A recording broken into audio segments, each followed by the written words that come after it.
Welcome to Huddle Up with Matias Bueno.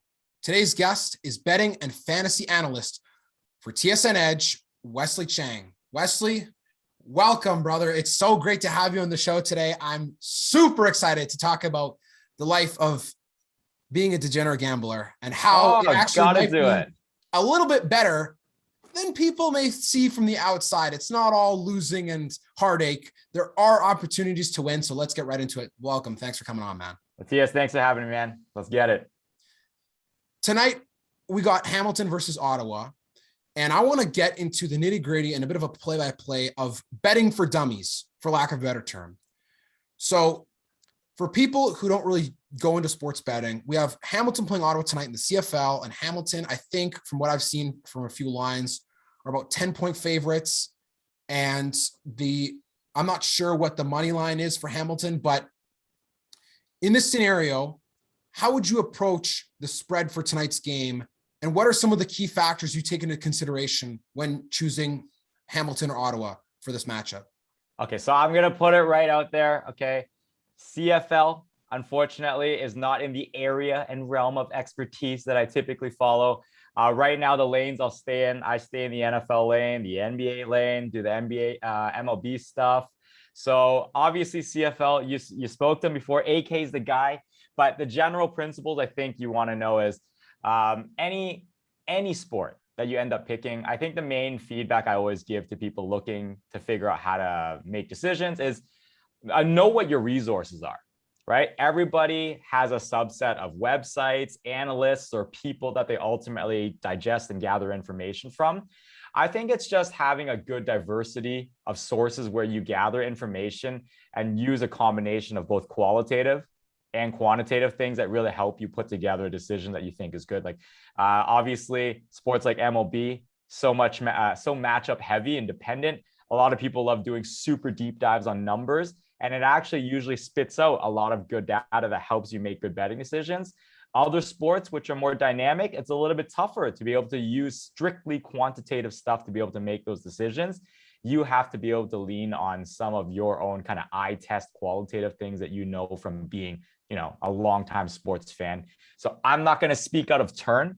I'm not going to pretend that I actually am going to give you some good data and analytics for the CFL, but I'm sure you, as a big CFL guy, you can throw back some more here. You probably have more knowledge on that than I do in terms of how to break that line down.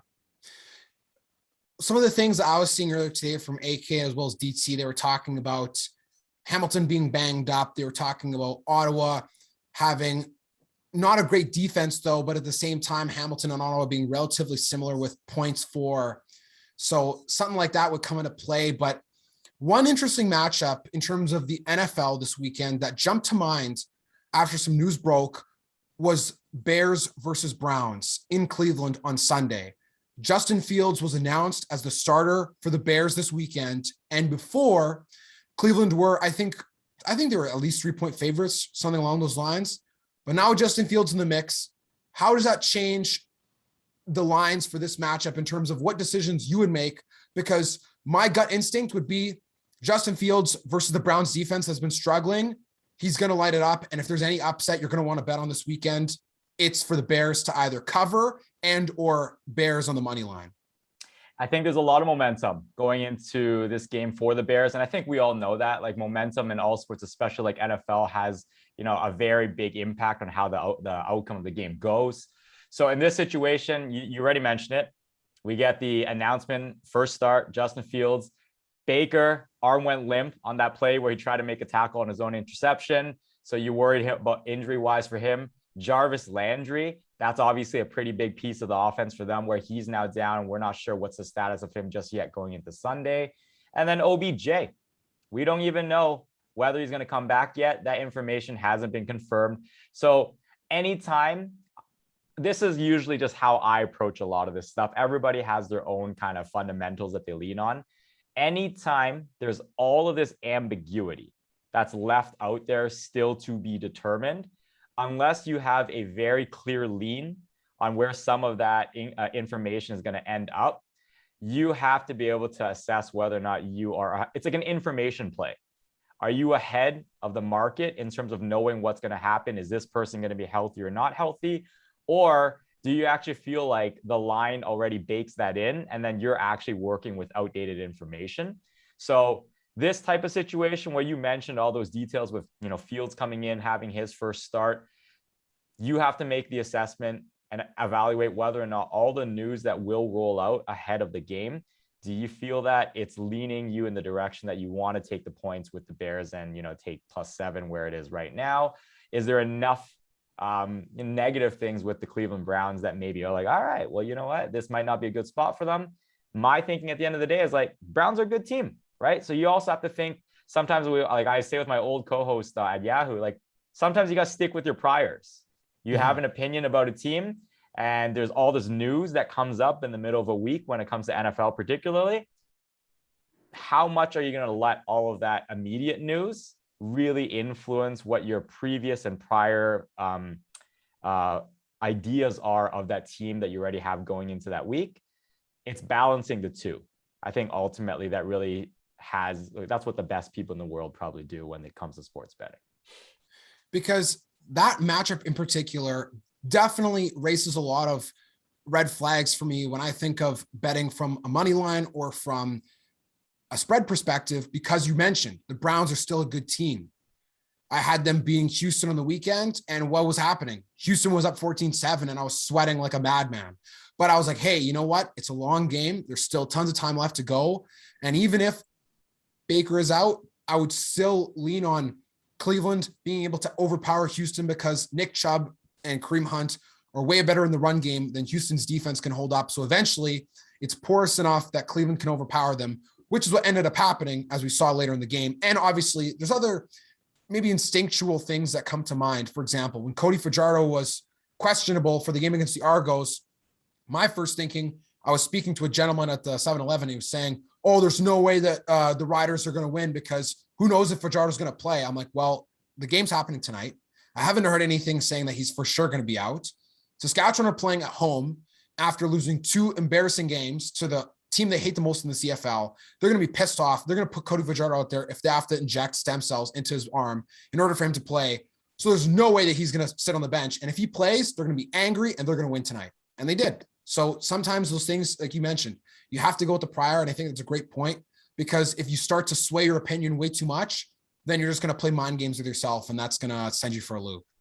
Yeah, like my background ultimately is in fantasy. Like that's where everything started for me getting into sports.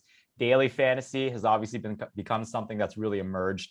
And that's one of the things, that's one of the fallacies that you see people do in daily fantasy sports. Injury news comes in very late, and then people scramble to get the replacement player because the pricing is obviously already set. So you take the replacement player, you get a discount on that person getting starter minutes, but then that causes this whole reshuffle of your entire lineup. And then when people go through the entire reshuffle, they don't have it as optimized as they originally did going into the week. So you find that maybe you gain a little bit of value by getting the replacement player in, but then they completely mess up everything else, because now they're making last minute decisions that aren't really as well thought out as their prior kind of selections they made well in advance of any kind of last minute news like that. So that's always my rule of thumb. I say to people is like, take it with a grain of salt. And if you are going to try to find somebody, especially a sport like basketball, where it does happen a lot, if you get a replacement player for a good price, a good discounted price, make sure you have a very clear plan with how you're spending the rest of your salary dollars, or instead of just like, oh, well, I got an extra, few $1,000s here, I'm just going to pay up to the next highest guy that I can spend on. That's not the most effective strategy. And you find most of the time you screw up doing a last minute streaming strategy like that. So I must ask, how did you get into fantasy betting? Because that fantasy is definitely a realm of sports in terms of the betting world that is just can be so hectic. You mentioned injuries, last minute news, even when it comes to playing fantasy, when money isn't on the line, the amount of times that decisions are made with in a sense of panic, right? Like, oh, this person is injured or this person's questionable. That's it, right to the bench. Who can I replace him with? But then what ends up happening is you see them blow up, or you forget to, forgetting to set your lineup is one thing, but then putting them on the bench because they do bad in week 1 and they're supposed to be a lock.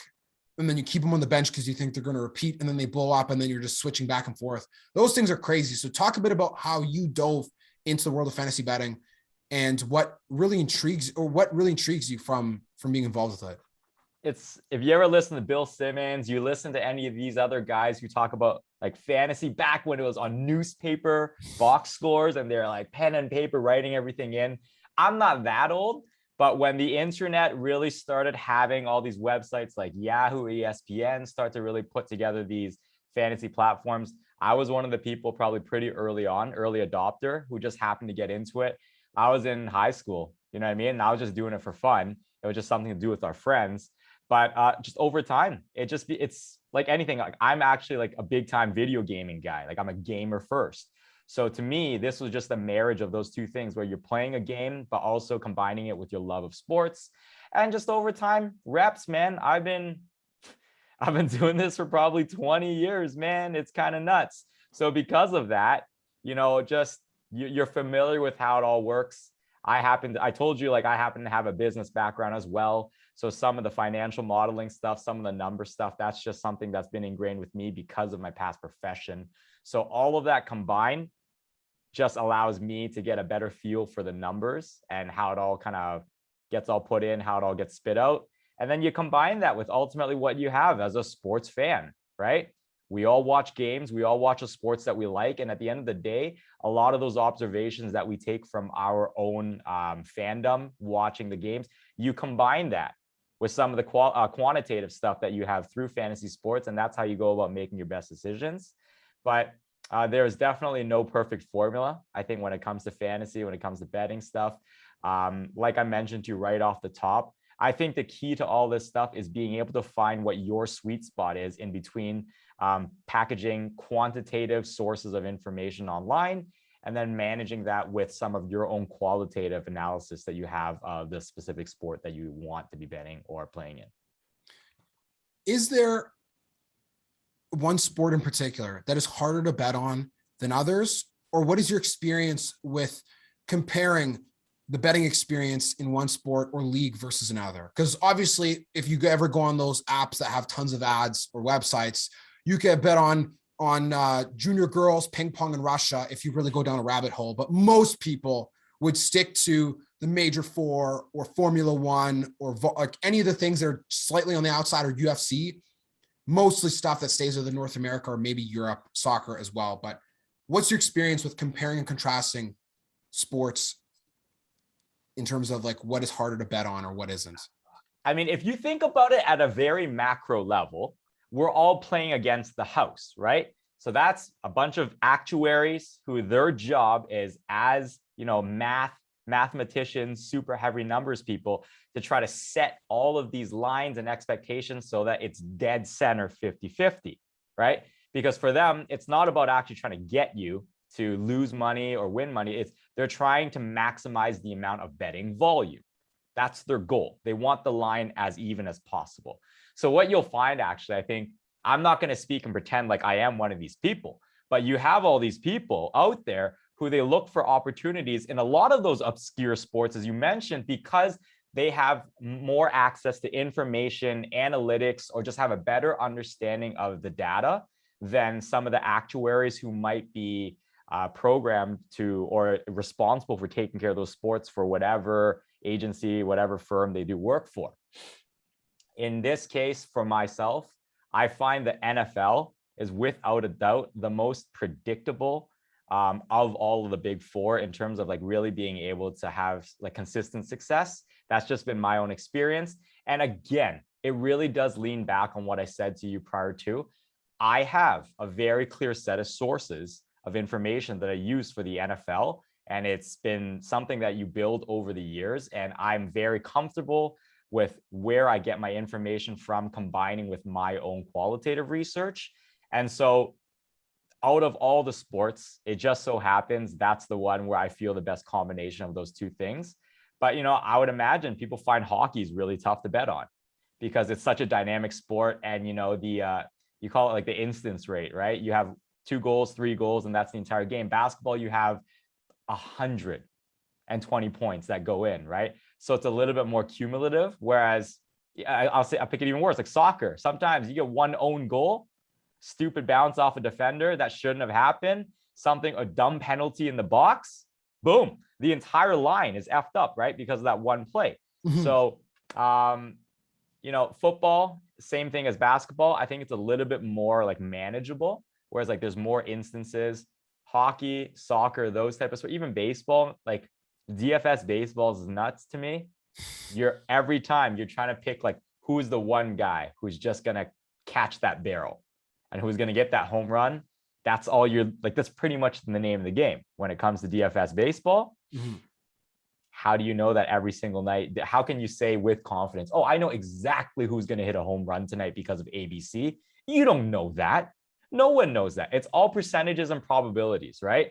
So some sports are easier to identify that. And to me, NFL is probably one of the like easiest ones to very assess a high enough level of confidence in a probable outcome out of all the sports.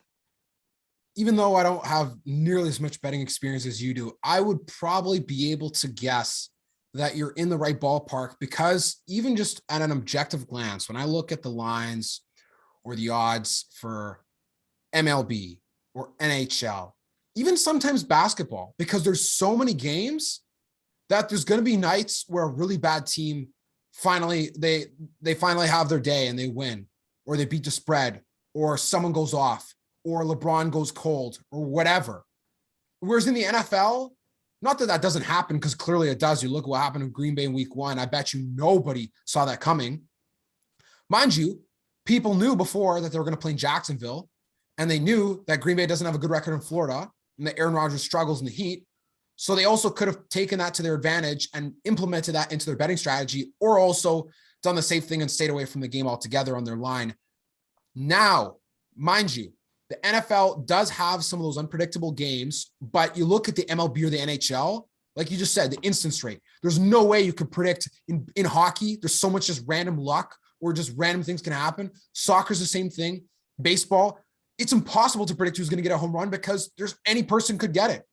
Any random pitch could go off the person's finger, slip, whatever. Someone comes home on a bad pitch. There's so many random things that also happen in baseball. And I don't know how people do it, or how their heart rate would stand with being a baseball bettor, because there's way too many random occurrences that could alter the lines and really screw up your ticket.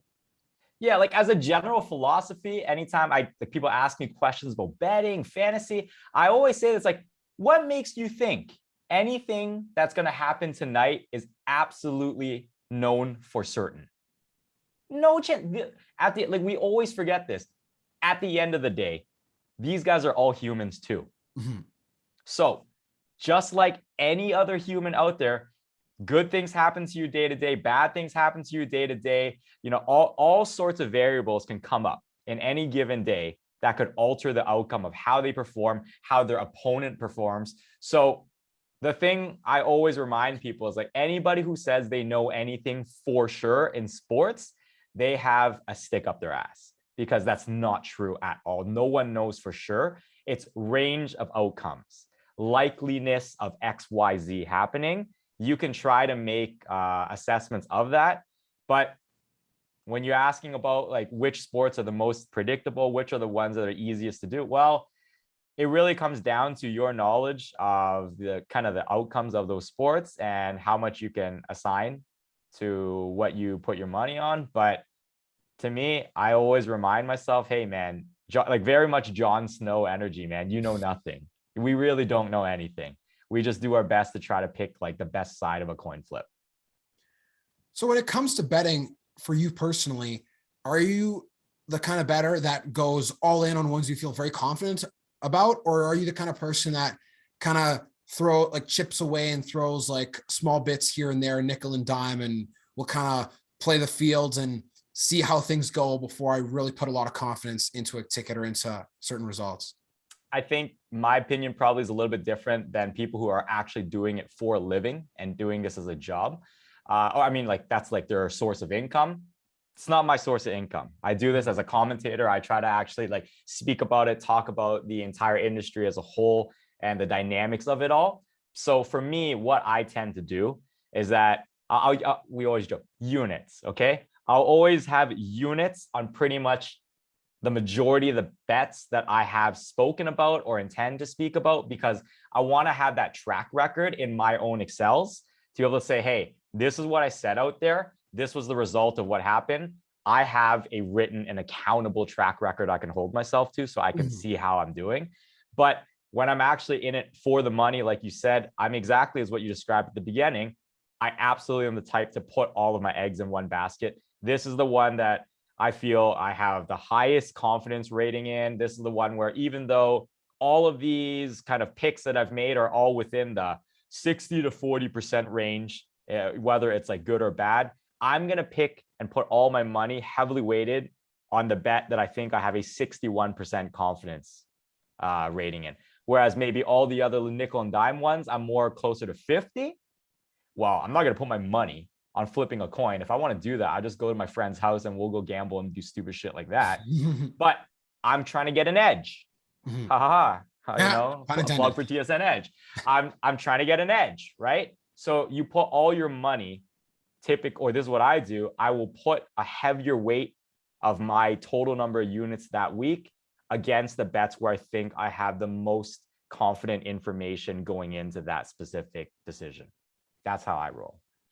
It's very interesting that you say that, because last week I had 2 tickets, and one I was like, I'm not so confident about this game. Or not that I wasn't confident, but I was like, it's the Seahawks. You never know what could happen.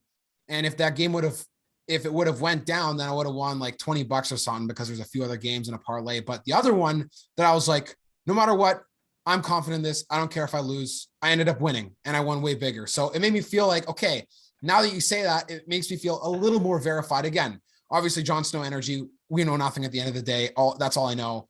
But there are those, you mentioned, predictable outcomes. I remember before, when I would look at it, I'm like, oh, there's like NFL last year.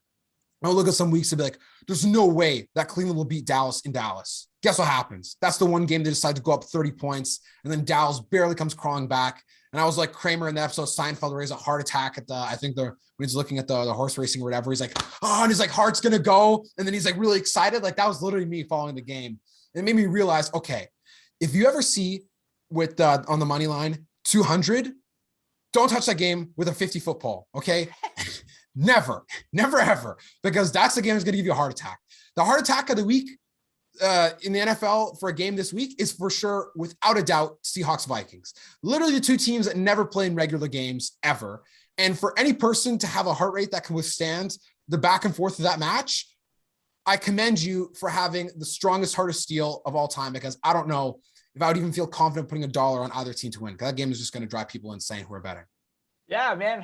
What is that? Highest? I think it's tied for the highest total. I think I don't have it in front of me, but yeah, that game's gonna be a shootout, man. And so if you feel good, you're on one side of that, go ahead. The line, I think, is set right around 1.5 points, so that tells you it's a very fishy line. Same thing. Like I said, if you don't feel good about it, you're free to bet. I mean, listen, your money, you do what you want. But I usually like to keep and kind of bundle all of my money together on bets where I think I have enough information that really helps me have like a confidence interval higher than the baseline. When you're looking at NFL games, do you ever consider previous games played over X number of years into how the matchups may play out based on their history? Or is it only based on information that you see from within the last year or just within that season? Yeah, I don't want to shit on people out there who I know use that information. And it's readily published everywhere. People have that data. This is what I was saying to you before, that you have to have kind of like a playbook of information that you typically lean on as indicators for how to predict the outcome of whatever sport that it is that you're looking to kind of, place a wager on, do some analysis on. That's not one of the ones that I typically think about. Some of it, fine, is circumstantial. I find those things matter slightly more, especially if it's divisional stuff. But for the most part, my way of looking at a lot of this stuff is really, what have you done for me lately? Mm-hmm. It's like, how can you compare information about how these 2 teams are going to face off against each other compared to 3 years ago, when 90% of the roster has already overturned? Mm-hmm. So like, why do I care? Right? Coaching staff flipped over, blah, blah, blah. It's like all those factors. Like, okay, so why, like, how, are we really thinking these are apples to apples, or are we just actually trying to draw at like, it's like a confirmation bias, right? Are we looking to create stuff just to confirm our own beliefs? That's kind of what happens in social media these days, right? People just look for their own opinions to be confirmed. I feel that's a little bit of that. For me, I look for information that's a little bit more present day. And I lean on that a lot more when I'm trying to make assessments. When I look at the NFL app each week on the list of games, they always have one little tidbit with a light bulb beside it as a piece of information that might be valuable to people. And I find that sometimes it almost seems like bulletin board material because it'll say something along the lines of this, this team has never won in this stadium in X number of games. And it's like, well, now it's either the game where they're going to break it or they're going to continue. But how much weight that carries in your mind is dependent upon who you are. And I find whenever I see things like no rookie quarterback who was picked first overall has won a game since David Carr in 2002. It's like, well, that could have been broken this year before the Jags obviously lost to Houston. But again, very 50-50 kind of thing. I personally would stay away from those kinds of things because then it's like you're swinging all or nothing. But when it comes to the pieces of information that people use confirmation bias on, what would you say are some of the worst mistakes people make when it comes to confirmation bias with betting, particularly with the NFL? That's a good that's a detailed question. I'm trying to think through here. I mean, like I'll lean back more on fantasy. Like one of the things that was most interesting this year is Kyle Pitts, right? Everybody always says first year tight ends, really difficult for any first year tight end to ever have any fantasy relevance. And then Kyle Pitts gets drafted so early, once in a generation athlete, you know, he's going to break the mold, yada, yada, yada. I'll just tell you how my brain works. I actually believe that that position is a very difficult position for a first year player to adjust to when it comes to the speed and the physicality of the NFL game compared to the college game. So you have all these analysts out there, and this is what happens every season, right? You have people with varying opinions. They argue, they debate, blah, blah, blah, and everybody brings up very good points. But to me, just that is one of the points that I think there's enough data supporting that there really hasn't been too many examples of guys who've really broken through that threshold of being a first year top level contributor at that position in a way that, you know, the NFL's ever seen. So I don't have any Kyle Pitts shares this year. And it's not because I don't think he can do it either. It's just other people place more confidence in him than where I ultimately have him in my own ranking. So I never, like, for me, I always take things in a grain of salt. I'm a big value guy just in general when it comes to all things betting and fantasy. Even if a guy I don't like is on my do not draft list, whatever it is, there will be a point where he falls too far back, becomes too cheap, the line is too aggressive. Suddenly there's value to be had there, right? So there's always a line, right? So as an example with Kyle Pitts, I would have drafted him if he fell into the confidence interval, the part of my rankings where I felt he was comfortable. It just so happened every single draft I was in, somebody was more willing to draft him than I was. But, you know, the information, like I don't think there's no right answer to that. Confirmation, going back to your question, confirmation bias stuff, really hard to say. You have to pick and choose the things that you think, you have to pick and choose the things that I think fall in line with your own philosophies of sports betting. But there's always a line where, hey, it went too far the other way. You have to be flexible. You have to be flexible enough to accept that, hey, you know what? This has now been overcorrected. And you have to be able to be objective and see that line and like, oh, wow, I actually would have never drafted this guy, Kyle Pitts. But look, he's picked now, you know, pick 80, pick 90. Well, I have to. Mm-hmm. And that's just the way it goes. You have to be really willing to question your own like logic for why you're picking one thing or another. I've never really thought about first year tight ends when it comes to fantasy, but at the same time, I haven't been playing long enough to see a trend between who I want to draft a tight end and them being first year or not. I know Hawkinson, some people drafted him. I was able to draft Travis Kelce, so tight end is not even something that is a second thought for me. But when I look at how Hawkinson did in first year, it was a bit sketchy because number one, Kelce, 2 and 3, depending on what your belief is, like Waller, Kittle, like are right there. And then after that, it drops off a cliff by 100 feet. You're basically streaming tight ends at that point after 2 and 3. And you look at someone like Robert Tonyan, so deceiving. Was second or third in tight end points or something like that, or at least in touchdowns.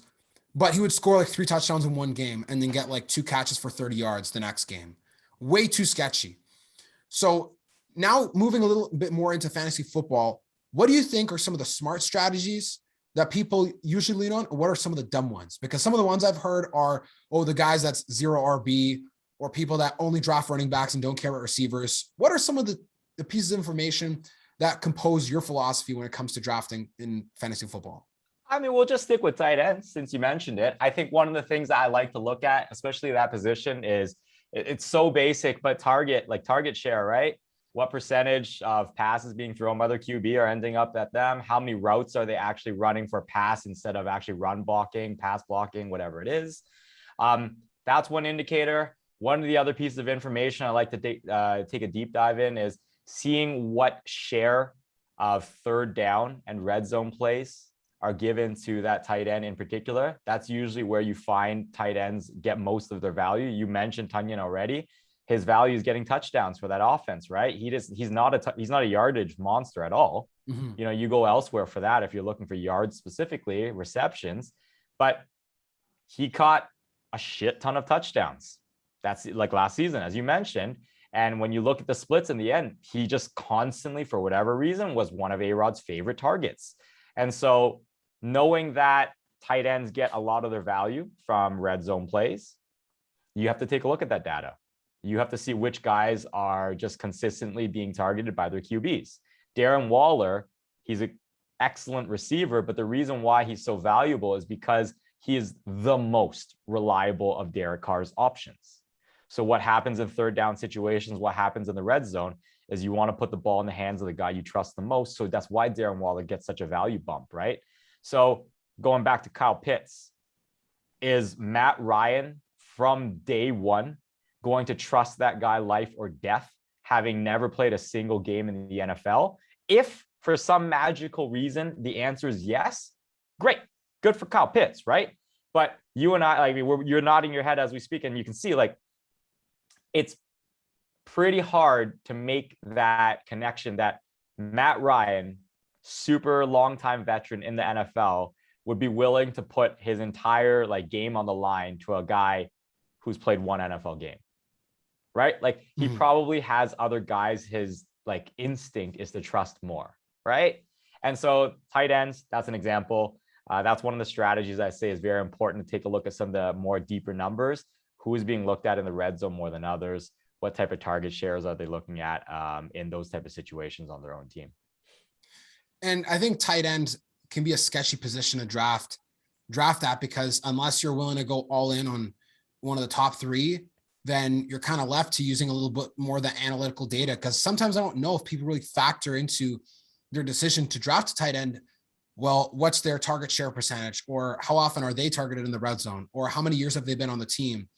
Because sometimes even if tight ends fit that mold, they could still bust, or the team could still look towards other receivers. I think Atlanta right now, in terms of receiving in general, Jaguars would also be up there too. Probably one of the worst teams that you want to have receivers or even tight ends from. So sketchy. I would, looking at the fact that his name is, he's slipped my mind, the Buccaneers DB who was NFC Player of the Week on defense, who got 2 pick sixes against the Falcons. Lavonte Davis. Yeah. He is the leading receiver in touchdowns on the Atlanta Falcons, and he doesn't even play on their team. So I know people sometimes drafted Calvin Ridley. You look in, I played an auction league. He's put super high. Yeah. And I'm you know what? It's Atlanta. You never know. They have that kind of curse bug around them right now, or the Jaguars too. Shenault, Jones, Chark, way too uncertain as to who's going to break out. And especially considering a rookie quarterback playing against some tough defenses, maybe minus the Houston game. That was just a shock. But Vic Fangio's defense, don't trust it. Arizona's probably going to drop 70 on them. And yeah, it's those kinds of things. I guess also as being a fan of the Jaguars really helps to have a little more insight as to how they're going to perform, or looking historically, or maybe not historically, years past, but how do these trends work when you have a rookie quarterback combined with a rookie head coach who came from college playing against an NFL veteran defensive coordinator, now as a head coach, who has like the two best rush ends in the NFL? Yep. Probably your odds aren't good. You know what I mean? Yeah. I just, for whatever reason, that triggered me to think of something. And that one of the things too, I always stand by when it comes to betting is, people are always looking for opportunities or maybe loopholes or mistakes that are made out there in the lines or whatever it may be. My rule of thumb in general is that 32 teams, 16 games going on, at all times. You can't watch every single game. No, like you don't have enough hours in a day to literally watch them one by one, right? Mm-hmm. So my rule of thumb when it comes to those type of things, you mentioned the Jags, bet on what you know best. Mm-hmm. Like, for example, I put a lot of my money betting anything related to the Raptors. Mm-hmm. Because I watched the Raptors more than any other team. So I'm saying for better or worse. I'm not saying I'm necessarily always betting for them. Sometimes I'm betting against them as well, right? Yeah. And so the only reason why I can do that with such confidence is because that's where I put the majority of my time and energy into. I said it off the top, and I've said it a million times already. The more information that you have going into any betting decision is to your benefit. So I always keep my units pretty much at the base level for things where I don't really have a good amount of knowledge on. And then I just overload on all the things where all the betting choices where I think I just naturally have more knowledge on that. I've done more research on it. And that, it sounds very ABC, but I think people forget to do that a lot of times, for better or worse. Even if it's an emotional bet, fine. The Raptors well, bet against them if this is a situation you're pretty confident it's going to happen. You know what I mean? So betting what I think is also generally is fundamentally something important to remember. A lot of times, like you said, we like to look for obscure sports and find weird stuff to go put some money down on. Why don't you just go to casino, man? Play Casino War. Do the same thing. You know what I mean? You're just as your outcome is probably just the same. You want to find stuff that you feel like you have a slight edge on, that you feel more confident on, the winning side and losing. That's a great point. And quite honestly, well said, because you look at the Raptors, all the years that I was following them from the time I was in elementary school. Obviously I wasn't old enough to legally bet, but I probably would have bet against them most games. And you know why? If the first year I started watching them was 07-08, okay, they were good. Then 08-09, that was when I understood the concept of playoff series, because I was like, oh, they lost to Orlando, that's it, the season's over. But then I didn't realize, okay, they have to lose 3 more times in order for it to be over. Then in 09-10, when they missed the playoffs one game because they smashed the Knicks 129-100 or something like that, and then they were 130-101, and then the Bobcats lost at home to the Bulls, and the Raptors missed the playoffs. And then after that, the wheels just fell off the wagon. Chris Bosh left, and they just tanked through the floor. And the Dwayne Casey years and all the random patched together free agents was just so dark and depressing to look back on compared to our expectations of the Raptors now. But you're right. From having watched them for so many years, I would probably know more about being confident in the Raptors, how they're going to do well or not, versus the Charlotte Hornets or the Milwaukee Bucks or something. I have no clue. I don't watch those teams. That's why I don't bet on baseball. It's I don't know anything about baseball, or not that I don't know anything, but I don't know enough to be like, yeah, I'm sure the Blue Jays are going to win tonight, this game in the series. How do I know? If you win, think about this. If you win 100 games in the MLB, you're amazing. But that also means that you lost 60 games, which is insane when you look at the numbers compared to other sports. Sure, whatever reason they have way more games is the reason that they have, and people are just used to MLB having 162 games. But for someone who's not a baseball fan, that to me doesn't put a lot of confidence in my mind for who I'm going to bet on when it comes to day-to-day money line or covering the spread in MLB. And I'm sure that you probably feel the same sentiment when it comes to understanding basketball and football over baseball. Yeah. There's different degrees of bets that I think most people make. Sometimes you want the instant gratification. Who's the first touchdown score of this game that's going to be on, Thursday night football, blah, blah, blah. 2 minutes into the game, you get your answer right away. You either won or you lost, and boom, that's it. And, it's a crapshoot, right? But then I'm one of these people. I love putting money on futures. I love putting money on like long payout things because I'm not in it for the kind of day-to-day gambling rush. I'm not looking for an instant answer whether I was right or wrong. I put like, this is what I do for a living, right? So I have a lot of time and energy that's put into just analysis and understanding overall. So those future bets typically are the ones where I show the best ROI. The problem is they take so goddamn long for it actually to be realized that it's not as fun as some of these bets that you have in game when you're with your friends and you're watching the game at a bar. Like, you know, you just want something to cheer about really quickly.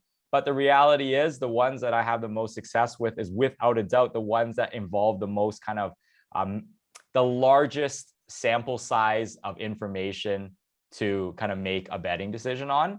So futures, you know, like MVP voting, like all those sort of prop stuff. Those are the ones that I typically find will turn a better number out. The problem is you don't get as many instances to bet on, right? That's the difference. So I must ask then, for futures in the NFL, who would you bet on to win the Super Bowl? So I was in this wins pool where okay, let me double check with you. Do you know what I mean when I say a wins pool? Where it's like if you lose two, like you have to bet on a different team every week, and if you lose two, you're out. No, so that's a survivor pool. And survivor so I'm in one of those two. But let's just say me, you, three other Centennial classmates, we all decide to join this wins pool. So like a fantasy draft, we all agreed to a randomized snake order draft. And then what happens is once the order is determined, each one of us picks one NFL team, one at a time. And then once I pick that team, they're off the board. All right, Mateus, it's your turn. You pick your team. All right, they're off the board. And then we go back and forth until we all have, 4 or 5, whatever number you guys decide as a team. So I was in a wins pool. I had the first overall pick and I got chirped really hard because I took the Bucks. Everybody's like, oh, why did it take you so long? Why didn't you take the Chiefs? Everybody knows it's going to be the Chiefs, blah, blah, blah. I'm like, okay, good for you. Like, I see that's the popular opinion, but I have my reasons. I've looked at the schedule. I've made my assessments. I think the Bucks are going to be the number 1 team in the NFL. And before the season started, they were not the favorites. They were actually, I think, 11.5 over and under. KC might have been 12.5, if I recall. So Kansas City was expected to win more games, but I still took the team that was under because I just like Tampa Bay more. And look at how they're doing, man. Terrific, Tom. This guy, the ageless wonder, man. He's changing the game, and it's happening in every sport, but he's just the best example of it, man. The guy still got it. Anybody who's got 2 sets of eyes and watches these games, the guy that hasn't missed a beat, he's scarily even better, I think, which is nuts, right? But I like that team. Both sides of the ball. Like you said, you referenced the Atlanta game. They're awesome. So I think they're a very tough team to beat. This Rams Bucks game, probably going to be the best game of the year so far this season. That's going to be a really good litmus test. But if you gave me a gun to my head right now, I definitely take the Bucks to repeat. Yeah, I mean, I don't see why not. I remember last year I put on Instagram, I was like, question, who do you think will be in the Super Bowl? And someone said Bucks Chiefs. And then a person responded who was a Steelers fan, of course. And they said, there's no way the Bucks are going to make it to the Super Bowl. Their defense is overrated and they're not going to do it. Even though Tom Brady is good, their defense isn't good enough. And then what happened in the Super Bowl? We all remember. The defense wins championships. And that's what happened for Tampa Bay. And when it was all said and done and the dust settled, I was like, you probably could have seen this coming. Not 100% certainty, but Tom Brady going to a new team. Super Bowls in Tampa Bay. Kansas City being the favorites to win the Super Bowl because they won the previous year. Always how many teams win back-to-back. Super rare. Probably could have bet on the Chiefs with confidence to be in the Super Bowl. Now, mind you, betting against Tom Brady in the Super Bowl, you'd only have one if you were betting on the Giants or the Eagles. So since Kansas City is not in the NFC East, you're probably not going to have a good time. And with what ended up happening, we saw the Bucks dominated. They ended up being the first team ever to win the Super Bowl at home. And now the precedent has changed. It's no longer, if you're hosting the Super Bowl, you're not going to make it. Like I was talking about earlier, it's the all or nothing. That is now off the table. The Bucks have done it. They broke the curse. So now when you look at the season, I'm surprised they weren't the highest for total wins before the season because they won the Super Bowl. I don't know if they have an easier schedule, but mind you, they have Tom Brady and he hasn't skipped a beat. And also, I know people got chirped for drafting him in fantasy. Look what happens in the first game. Look what happens last week, right? Don't bet against Terrific or against Tom Terrific or whatever funny alliteration nicknames people like to put on Tom Brady. Yes, sir. Yeah, it's funny you talk about having repeat, yada, yada, yada. I mean, that's the reality of what has happened. But I also look at those sort of betting principles or theories as somebody who says, oh, flip a coin, it's head, flip a coin, it's heads. Okay, it's been heads 4 times in a row. There's no way the fifth time it's going to be heads again. Yeah, that's not how math works. Math works. It doesn't matter what the first 4 times were. On this mutually exclusive instance of me flipping a coin, nothing has changed. It's still 50-50. There is no, 4 times in a row, it has to be. You know what I mean? Law of averages or anything like that. Yeah. The only reason why there is substance to that, I think it's because there has been a precedent to show it is such a small percentage success rate to win the Super Bowl that it's so hard to go 15% chance 2020 next season, again 15% chance, multiply them together, you get your outcome, boom. Like that's a very low outcome. That's the difference. It's not like flipping a coin where 50-50 one time, 50-50 a second time, boom, we got a repeat winner. No, even as the favorites right now, the Bucks are favored to win the Super Bowl is like 16% likelihood. That's nothing, right? If you think about the actual math of it, right? I always tell people, you gotta remember there's 32 teams in the NFL. And what's 1 divided by 32? That's 3%, right? Mm-hmm. So every team technically only should have a 3% like mathematical chance to win, right?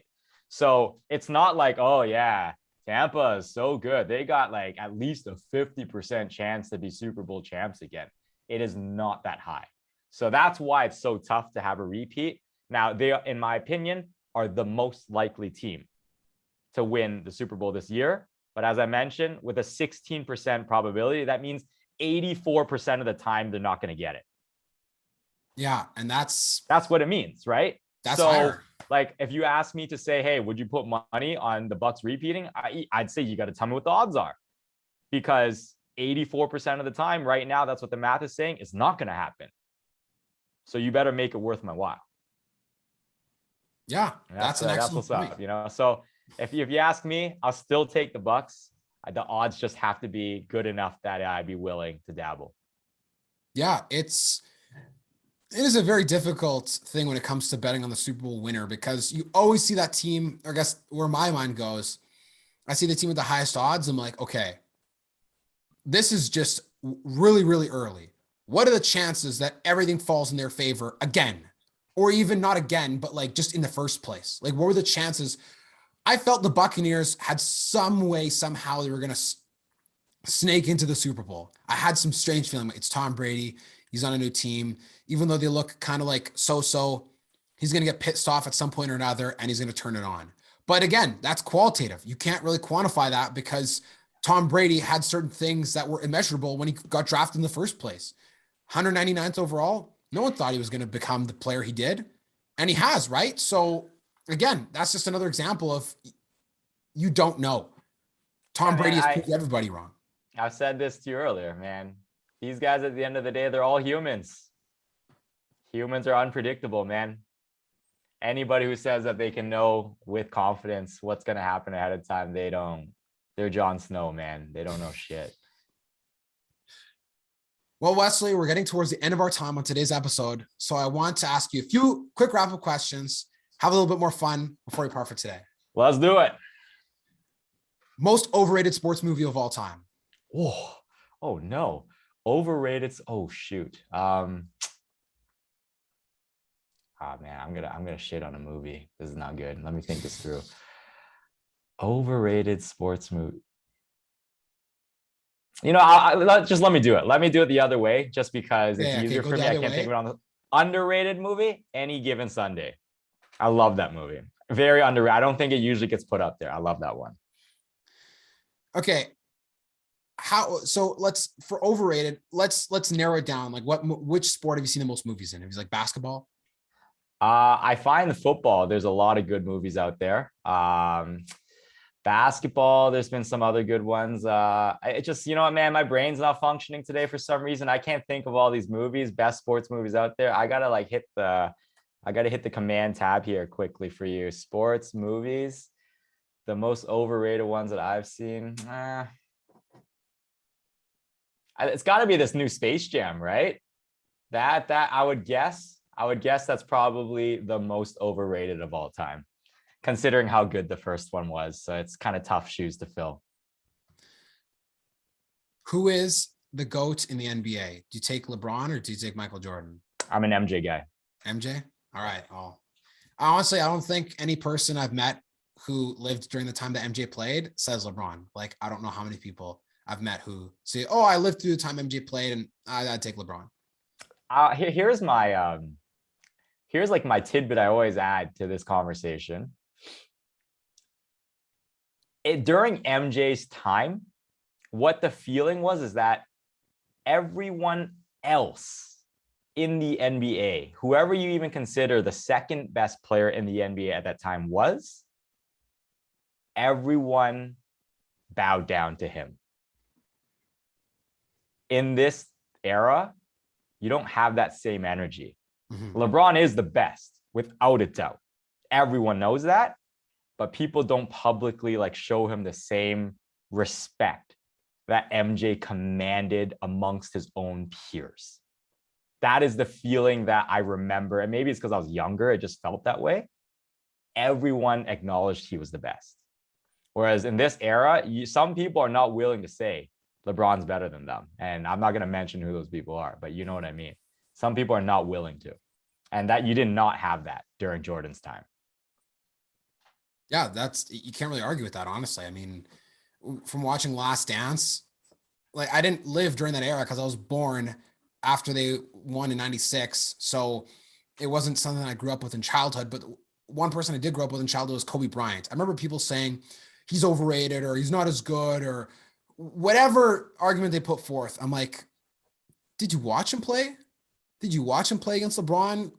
They played against each other for a number of years. It's not like LeBron was a toddler and he played against him for one. It's not like Kobe versus Michael. Like that's like a bit more apples and oranges, but Kobe and LeBron, they played against each other for a significant number of time before LeBron started to develop, but into a better player, but still there is precedent there. And you can see how LeBron did learn from Kobe Bryant in many ways, right? So I hate when people are like, "Oh, well, Kobe Bryant's so overrated. How dare you even put him in the top 3? If you say otherwise, then you're an idiot." Like, did you watch him play?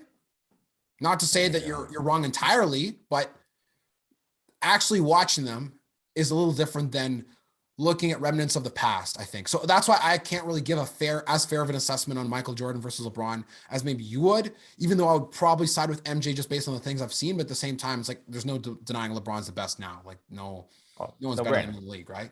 100%. What's the most exciting sports events that you've been to in the last 5 years? Sporting event. Most exciting. You know, like I won't even say 5 years. Yeah, I'll just go back because it's the only one I can think of off the top of my head. I went to the Big House to watch the outdoor winter classic of the Leafs play the Red Wings in minus 30-degree blizzard condition temperatures out in Michigan, Ann Arbor. That was the nuttiest event I've ever been to in my entire. I would never do it again because I literally think my fingers are about to fall off. But craziest event I've ever been to in my life, and it's probably because of how nuts the conditions were. You are now named as an honorary citizen of Winnipeg for having endured minus 30 for one time at an outdoor sporting event. Mind you, I will give a lot of credit for the fact that Ann Arbor, if you're playing on the water in minus 30, like it's probably seemed like minus 70, which is insane. I mean, the coldest game I think I've been to was like 2011 East Final, Bombers Ticats. It was maybe like, I felt like minus 25 with the wind chill. And at Canadian Stadium, like it's like BMO Field, like just the wind blows like a tunnel back and forth, and it steel benches. The last thing you want to be sitting on. Questionable life decisions. Wesley, you you had an amazing, more than just watershed, amazing life event this last weekend. You got married. Yes, sir. Yes, sir. Thank you, man. Thanks for mentioning that. So I want to ask you, maybe this is a little unrelated from sports, or maybe a two-part question. Hit me. When did you know that your wife was going to be the one? That's a good question. We got asked that during this like whole stretch of lead up. So my knew it moment is not like a specific catalyst, but we've had a lot of like very difficult like family adversity that we've both endured during our time. And it's going through that entire process and knowing that, you know, I literally felt like I had a life partner who can pick me up at my worst times. It's just like going through something like that.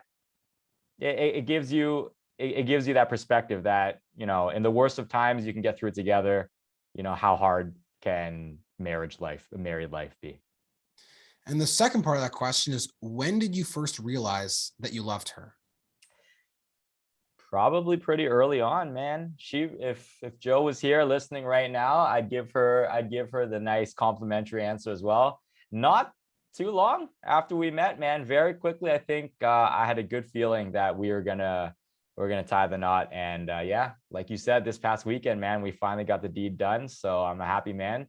Flexing the ring now. I'm constantly playing with it because it's so foreign, but it's a good feeling.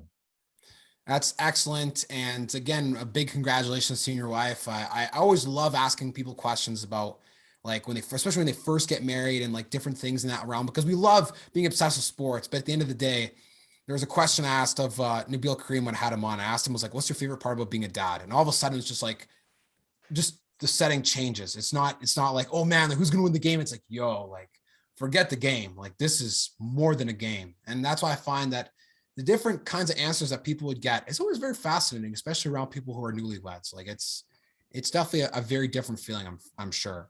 Yeah. Thanks for shouting that out, man. I appreciate it very much. Well, with that, Wesley, I want to thank you for having been on today's episode. It was an immense pleasure talking about the life of sports betting, how to get an edge, pun intended. Yes, plug for TSN Edge. When it comes to winning big, when to stand tall, and what kind of information to use. This was just a great experience overall. I'm really glad that we were able to bring this together, man. Thanks for having me on. And thank you to the listener for enjoying today's episode with betting and fantasy analyst for TSN Edge, Wesley Cheng.